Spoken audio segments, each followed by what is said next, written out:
দেখো এতদিন ধরে যার অপেক্ষা আমি করেছি, এই যে তারা।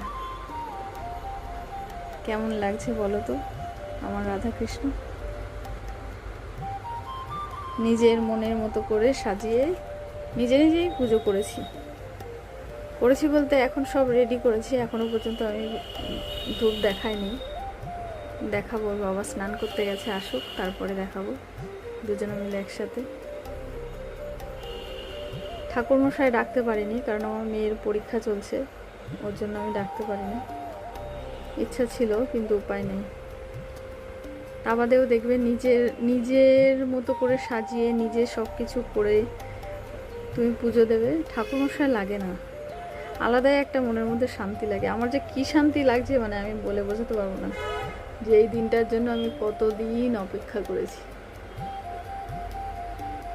দেখো আজকে বৃহস্পতিবার, লক্ষ্মীর ঘরটাও বসিয়ে নিয়েছি। এই দেখো আমার গপু, আর এই যে বাবা লোকনাথ, সরস্বতী, এদিকে আছে মহাদেব, আর এই যে লক্ষ্মী গণেশ, আর এটা নয় রাধাকৃষ্ণ।